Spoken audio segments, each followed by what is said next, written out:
Yo les gars, c'est Mathis Football. On se retrouve aujourd'hui pour une toute nouvelle vidéo dans laquelle on va parler du cas Iliman, Iliman, c'est bien comme ça qu'on le prononce, Ndiaye, l'OM ou rien. Donc tout d'abord les mecs, juste avant que la vidéo commence, je vous invite à vous abonner à la chaîne YouTube. Voilà, on vise les 1300 les mecs, je compte sur vous. À liker aussi cette vidéo, voilà, on va essayer de viser un peu plus que d'habitude les mecs, on vise les 20 likes sur cette vidéo, je compte sur vous les mecs. Voilà, 20 likes. Et puis sur ce, bah, on va directement partir les mecs. Donc le cas Iliman Ndiaye, minot marseillais qui ne veut jouer qu'à l'OM, à l'inverse de Lucas Hernandez, bien évidemment.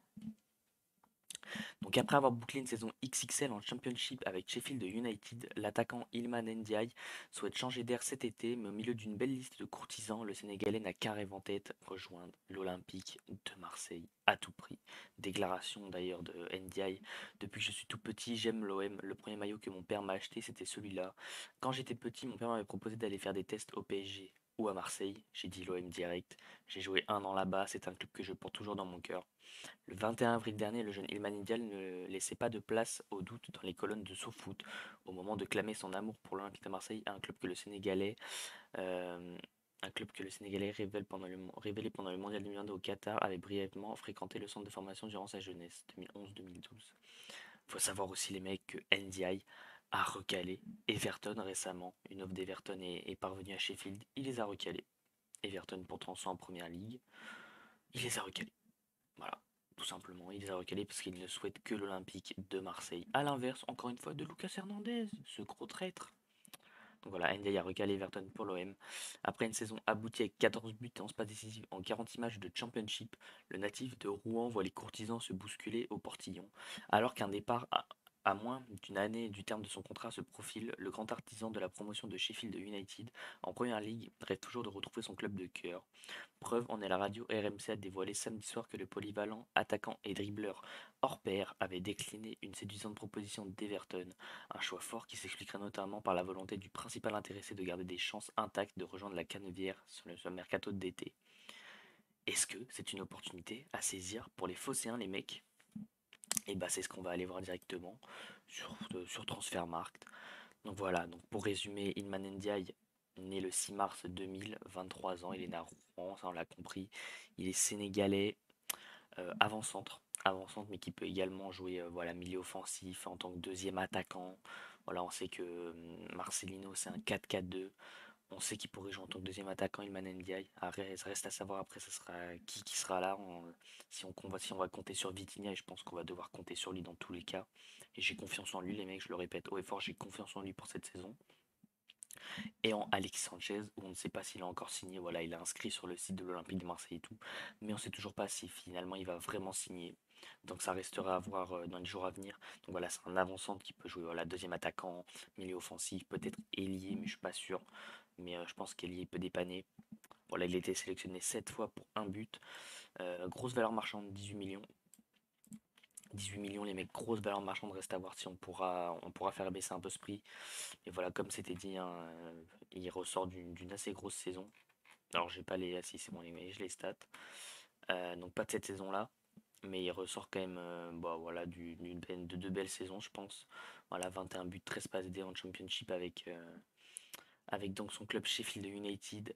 Il a jamais joué dans un grand club, comme on peut le voir ici. Voilà, il y a personne, il y a aucun gros club dans la liste. Ça a souvent été des prêts, transferts libres. Là, 200 000 euros. Ça a très souvent été des tout petits transferts et puis voilà quoi. Il a jamais forcément joué dans un grand club.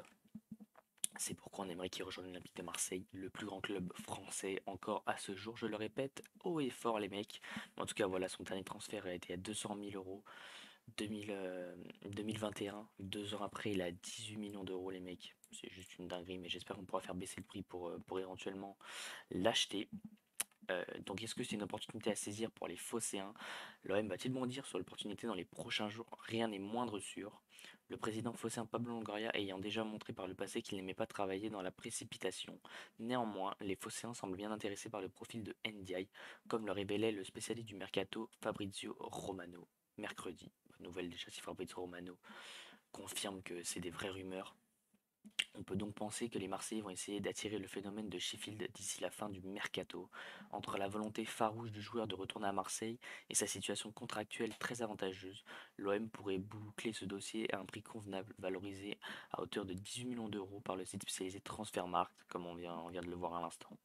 Ndiaye devrait partir pour une somme plus basse si Sheffield ne veut pas prendre le risque de le perdre sans la moindre contrepartie financière dans moins d'un an. Le bon coup du mercato pour le troisième de la dernière Ligue 1. Donc la question les mecs c'est pensez-vous que l'OM va recruter Iliman Ndiaye cet été? En tout cas je l'espère les mecs, je l'espère. Voilà, ce serait une recrue de très haute volée, franchement on sait qu'il peut faire des grosses différences, voilà, avec Aminari, Tazidounaï, voilà, ça, des profils percutants, c'est ce qui nous a manqué cette saison, surtout en fin de saison, on avait des profils pas du tout percutants, hein, que ce soit avec Malinowski, Sanchez qui commençait vraiment à baisser en régime, Vitinha, qui était pas percutant. Enfin, en tout cas, même des joueurs juste techniquement super doués, on n'en avait pas cette saison. Under n'est pas forcément le plus doué, mais je veux dire, là, c'était surtout Aminarit qui amenait de la percussion dans cet Olympique de Marseille. Et malheureusement, il s'est fait les croisés, mais il va revenir cette saison. Et j'espère que ça va bien se passer pour lui, les mecs. Donc, comme d'habitude, si la vidéo vous a plu, je vous invite à liker. Voilà, pour le référencement, ça me ferait extrêmement plaisir. On vise les 20 likes, les mecs, je compte sur vous. À vous abonner aussi en activant la cloche des notifications pour être au courant de toutes les nouvelles vidéos qui arrivent sur la chaîne YouTube. Voilà, une vidéo par jour pendant quasi toutes les vacances. On va essayer de tenir ce rythme-là. Et aussi, bah voilà, commenter en me donnant votre avis sur l'arrivée d'Ilman Ndiaye, à savoir si c'est trop cher, s'il faut le prendre, s'il faut pas le prendre, si ça dépendra du système, ça dépendra des départs. Voilà, je vous laisse me donner votre avis en commentaire les mecs, tout simplement. Voilà, me donnez votre avis. Je checkerai tout ça, je compte sur vous la famille. Allez, on vise les 20 likes les mecs, je compte sur vous. Ciao l'équipe, c'était Mathis Football.